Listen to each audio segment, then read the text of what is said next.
Have you ever stopped to think about how a brand known for reliable, discreet, almost emotionless cars managed to create one of the most beautiful, desired, and respected cars in automotive history? How Toyota, back in the 1960s, seen only as a maker of simple vehicles, had the courage to challenge Ferrari, Jaguar, and Porsche on their own ground. And more importantly, how the first Japanese supercar in history was born, a car that permanently changed Toyota's image and put Japan on the elite sports car map. Today, on Hidden Speed, we are going back in time to tell the story of the Toyota 2000 GT, the car nobody expected, but that made the entire world look twice at the Toyota badge. To understand the impact of the 2000 GT, we need to go back to the early 1960s. At that time, Toyota was known for reliability, but completely ignored when it came to performance, luxury, or sportiness. While European brands dominated the dream car imagination, Japan was still seen as a country that built cheap, utilitarian vehicles, without soul or personality. But inside Toyota itself, there was a deep restlessness, a clear desire to prove that Japan could do more, could create something that was not just functional, but truly exciting. The turning point came when Toyota decided it needed a concept car, something not made to sell in large numbers, but to change perception. A car that would be low, wide, fast, and beautiful, capable of sitting at the same table as European sports cars without embarrassment. And that is when the idea of Project 280A was born, which would later become the legendary Toyota 2000 GT. Interestingly, Toyota did not do everything alone. They partnered with Yamaha, a company many people know for motorcycles and musical instruments, but that at the time had a very strong automotive engineering division. Yamaha was responsible for helping transform a relatively common six-cylinder engine into something worthy of a supercar. The result was a 2-liter, inline-six engine with dual overhead camshafts, something extremely advanced for the era, especially coming from Japan. This engine produced around 150 horsepower, a number that may seem modest today, but that in the 1960s placed the 2000 GT on equal footing with respected European sports cars. It was paired with a 5-speed manual transmission, another rare detail for the time, especially in Japanese cars. Power was sent to the rear wheels, exactly how a true sports car should be, and the balance of the package impressed even the most skeptical critics.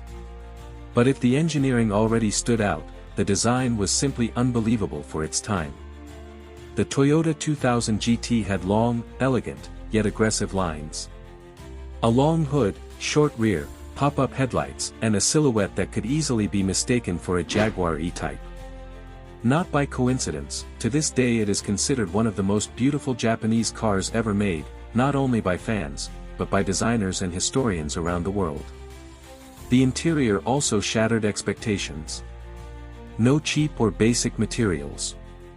The dashboard featured aircraft-inspired gauges, a wooden steering wheel, and materials that genuinely conveyed a sense of luxury. It was Toyota saying, without speaking a single word, that it knew how to build far more than economical cars. When the 2000 GT was presented to the public, the shock was immediate. No one expected that coming from Japan. Critics were left without arguments, and the car went from exotic curiosity to a respected machine in a very short time. And Toyota did not stop there. They took the 2000 GT to racing and endurance record attempts, proving that it was not just a beautiful car, but also extremely capable. The model broke several speed and endurance records, including long-distance runs that put European brands in an uncomfortable position. Perhaps the most iconic moment in the 2000 GT's career was its appearance in a James Bond film, You Only Live Twice. Because of the actor's height, the car had to be converted into a unique convertible version for the movie. That only increased the model's legendary status, turning the 2000 GT into a cultural icon beyond the automotive world. In total, only around 351 units of the Toyota 2000 GT were produced. That makes it not just a historic supercar, but also one of the rarest and most valuable Japanese cars in the world. Today, well-preserved examples easily surpass million-dollar values at auctions, competing directly with legendary European classics. But perhaps the greatest legacy of the 2000 GT is not found in numbers, records, or auction prices. The true impact of this car was changing how the world saw Toyota and, as a result, Japan. After it, it became clear that the country had the technical ability, creativity, and boldness to create world-class machines. Without the 2000 GT, we might never have seen cars like the Supra, the Lexus LFA, or even the performance mindset that Toyota carries today. It was the initial spark, the first step of a silent revolution that transformed the Japanese automotive industry. The Toyota 2000 GT was not made to be popular, nor to sell in large numbers. It was made to prove a point. And that point was proven so strongly that even decades later, this car's name still commands immediate respect in any conversation about the greatest sports cars in history.